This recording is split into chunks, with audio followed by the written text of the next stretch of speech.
Thanks, Yumigo. Taboy niya rito. Kaya lang ay nanatili pa itong nakatitig sa kanya. Kailangan bang naka-heels kapag nagpunta sa site?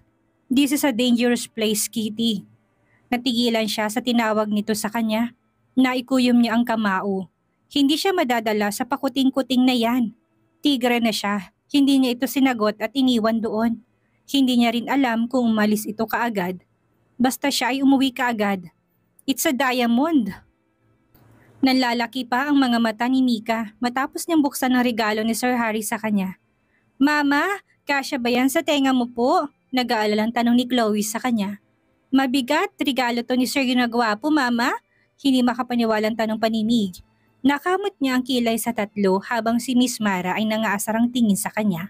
Paani naunahan pa siyang magbukas ng mga anak niya. Isang pares ng gold earrings ang regalo ni Sir Harry. Malalaking rose design na nakapalibot ng mga diamonds sa petals. Agaw pansin yun kung susuotin niya. Malaki ba naman? Parang tatapyasin ang tenga mo kapag sinuot mo yan, Marian? Biro ni Miss Mara. Namulang mga pisngi niya. Nung i-research pa niya ay nalaman niyang limited edition lang ang mga hikaw at 3 lang ang kopya. Spread it online, Miss Mara. Pati sa balita.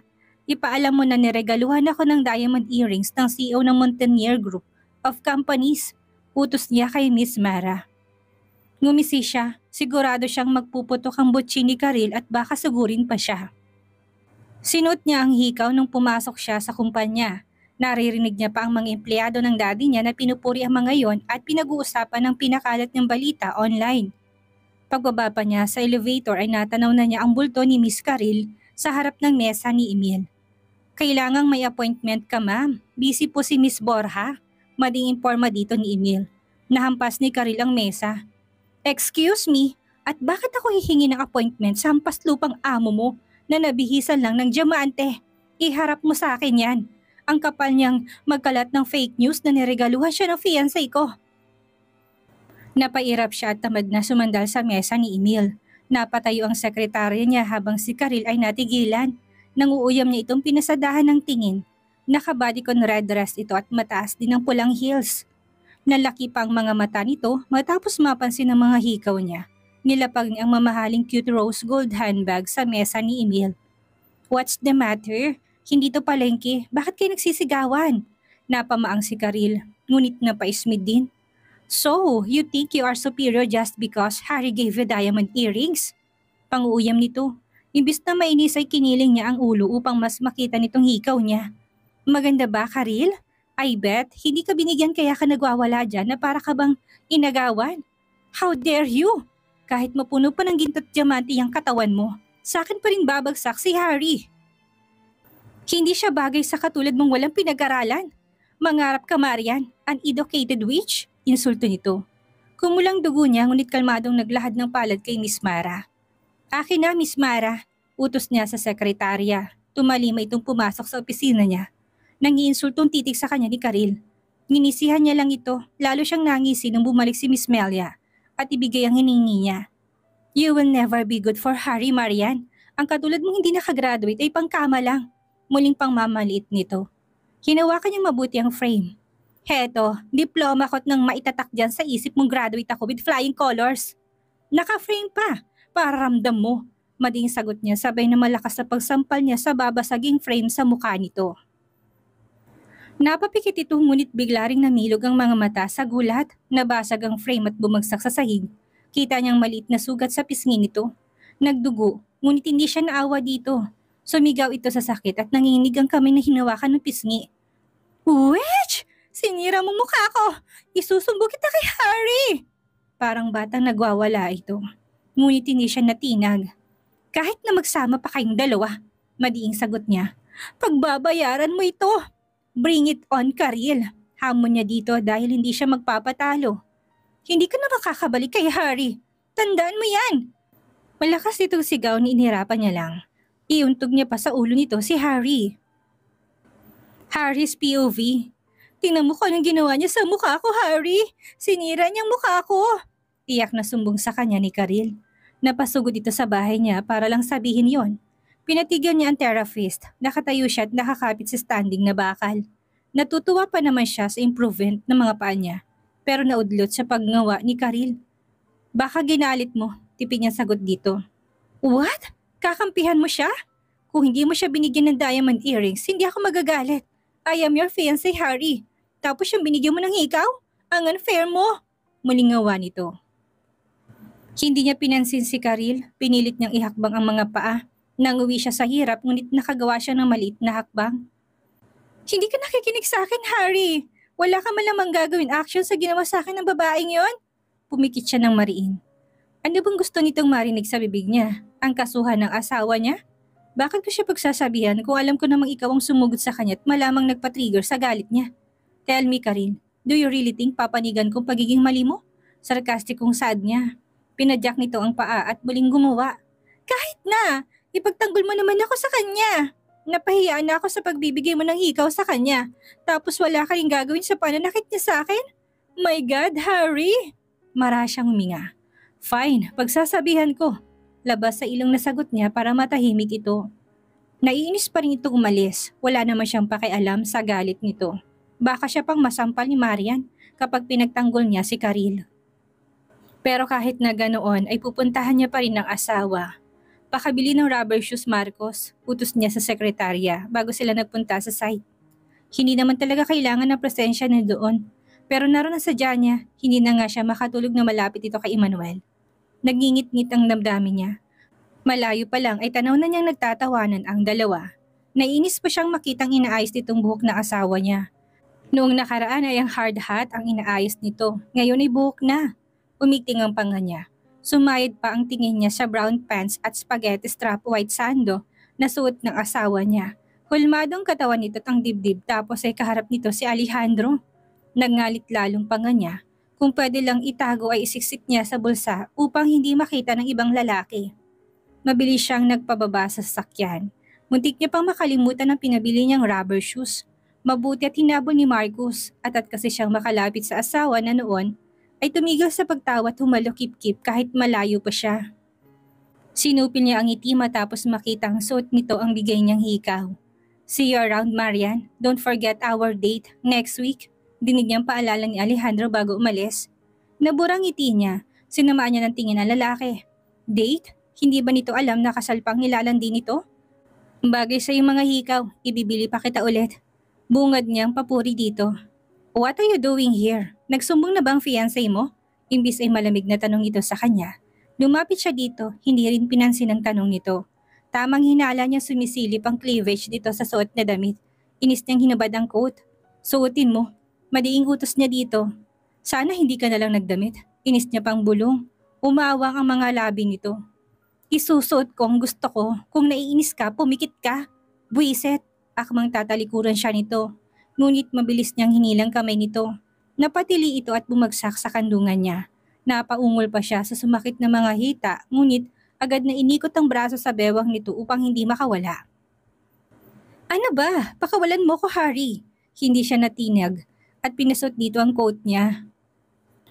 Pilit niya ring inaabot ang mga paa nito at inalis ang kulay gintong heels nito. Walang pagdadalawang isip ni tinapon niya ang mga iyon. Bakit mo tinahapon? Mahal yun! Inis na reklamo nito at akmang tatayo. Ngunit kinulong niya muli sa mga bisig niya.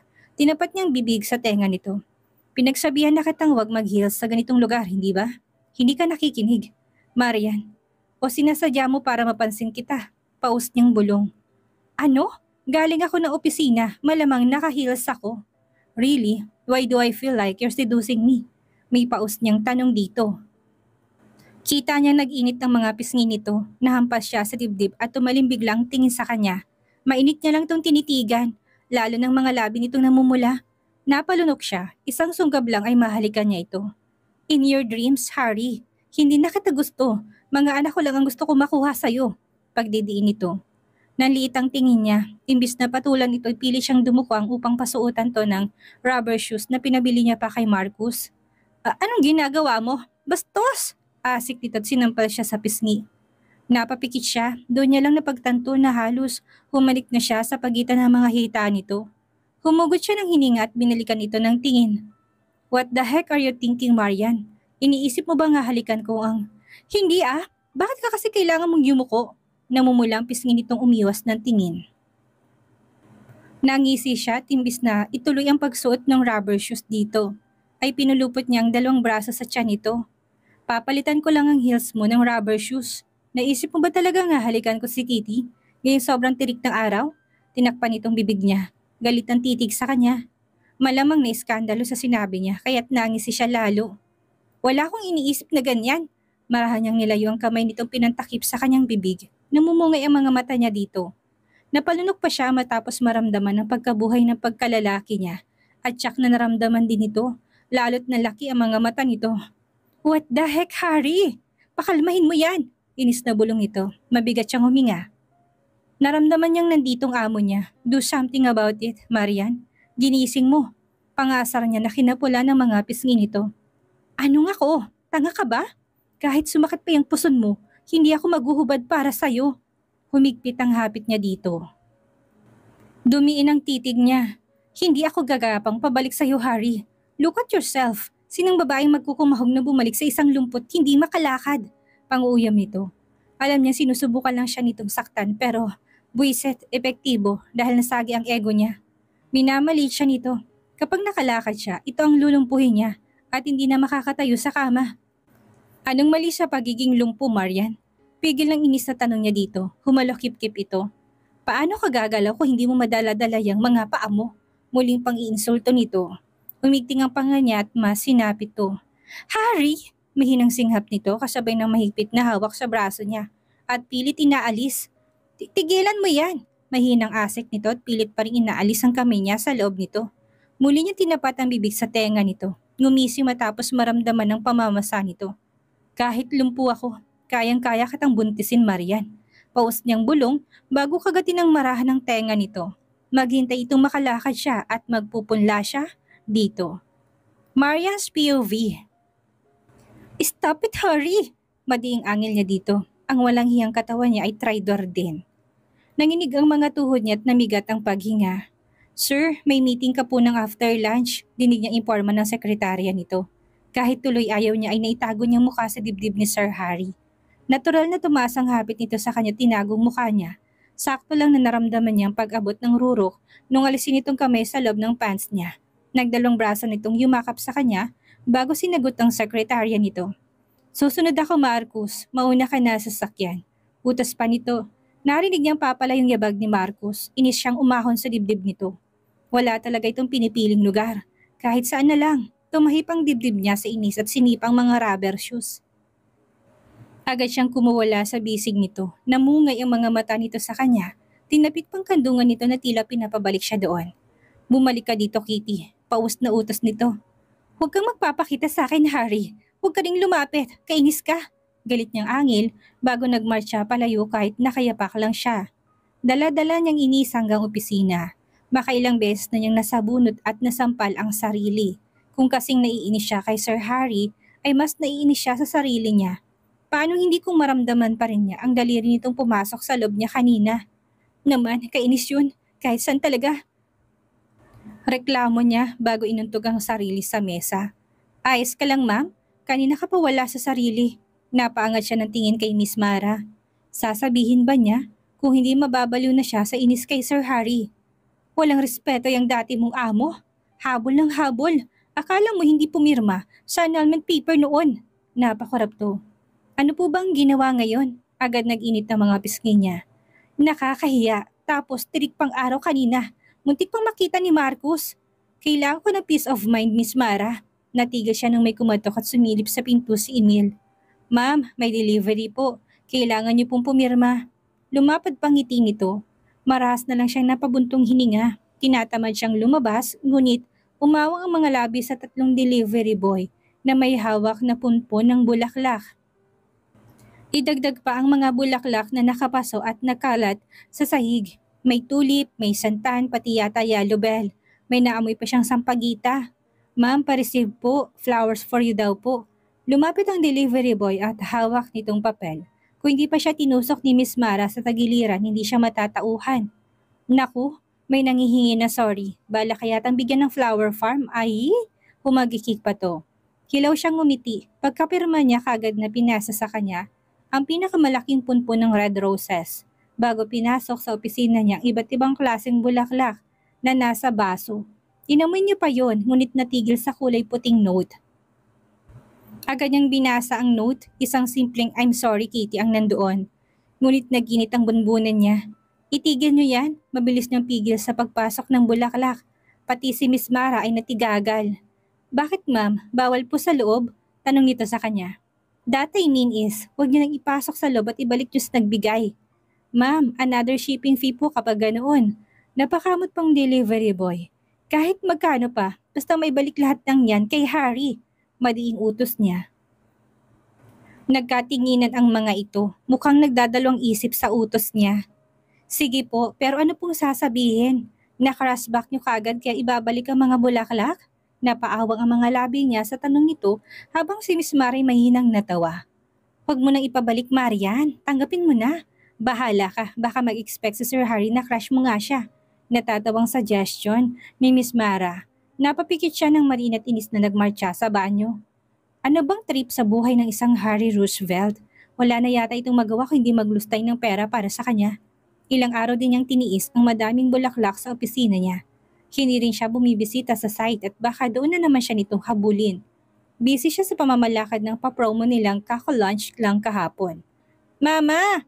Mabilis siyang napalingon sa pinto, agad na napangiti matapos makita ang triplets na papasok. Pare-parehong flower print ang mga suot na bestida. Kasunod ng mga ito si Yaya Mona. "Wow, Mama! Ang daming flowers!" Sigaw ni Mika na kaagad umupo sa sahig at umamoy ng bulaklak. "Mama, sino nagbigay? Marami siyang pera?" Kuryosong tanong ni Mig na bumunot ng tulip. "Mama, may boyfriend ni ikaw?" Nakalabing tanong ni Chloe. Doon siya natigilan, maging si Mig at Mika ay nagulat. Binagsak ni Mig ang kinuhang tulip. "Mama, hindi pwede! No!" Kontra nito, lalo tuloy nitong naging hawik si Ophelia. "Mama, hindi ka pwede mag-boyfriend ng iba!" Istriktong kontra ni Chloe. "Ha? At bakit hindi? Wala naman akong balak pero bakit po hindi?" Kita niyang bumulong si Mika kay Chloe. "Diba? Dapat sa sir na gwapong boyfriend ni Mama? Gusto ko sa sir na gwapong maging daddy natin. Aalagaan ko siya." Pamimilit na bulong ni Mika sa mga kapatid. "Oo nga, paano yun? May ibang boyfriend si Mama. Gusto ko rin si sir na gwapo." Nakalabing segonda ni Mig. Pagharap sa kanya ng tatlo, maluhalo ang mga to. "Mama, wag ikaw mag-boyfriend ng iba. Si sir na gwapo lang, please." Pagmamakaawa pa sa kanya ni Chloe. Nagulat siya sa reaksyon ng mga to. Isang beses lang naman ng mga ito nakausap si Sir Harry. Ginayuma yata agad ang mga anak niya. Napalunok siya nung tumulo ng luha ni Mika. "Gusto kong daddy sa sir na gwapo. Ayaw ko po ng iba, Mama." Pamimilit nito, nasa po niya ang noo. Pati ba naman sa mga anak niya ay bidang-bida si Sir Harry. Diyos ko, mabilis na pinantayan ng tangkad ang tatlo at pinunasan ang mga pisngi nila na may luha na. Hindi magbo-boyfriend si Mama, okay? Love-love lang ni Mama ang tatlong prinsesa pati na sina Kuya Ken at Ate Ophelia. Okay ba? Paliwanag niya sa mga ito. Kilala naman ng triplets ang kambal kahit sa larawan lang. Nasasabik tuloy siyang pagsamasamahin ang mga ito. Sabay-sabay na tumango ang mga ito. Sinugod pa siya ng yakap kaya't mahina siyang natawa sa muntikang pagkatumba. "Sino nagbigay ng flowers, Mama? Bawal na siya ulit magbigay," inis na sabi ni Chloe. Malit siyang napanguso. Paano niya sasabihin sir na gwapo din ang mga itong nagbigay? Hindi pa siya nakakasagot ay sumilip na sa pinto si Miss Mara. Bakasang taranta at problema sa mukha nito. "May problema tayo, Marian," kabadang imporma nito. Mabilis siyang tumayo. Tumalima din si Yaya Mona na kunin ng triplets. "Anong problema, Miss Mara?" "Everything is smooth sailing. Ready na nga ang house and lot." Pagkalapit niya dito ay mabilis nitong pinakitang tablet sa kanya. Comment yun sa social media page nila na nanalong mga ito ng house and lot. Hindi lang isang tao kung hindi marami. Agad na nagsalubong ang mga kilay niya sa bawat scroll. "Ma'am, lahat po sila may Borja ticket at meron nga po nakalagay na house and lot. May mga post na rin pong iba sa social media." Takot na dagdag ni Miss Mara. Ang iba po sa mga nag-post ay nasa labas na at sinasabing nanalo ng house and lot. Higit 100 na pong nasa lobby.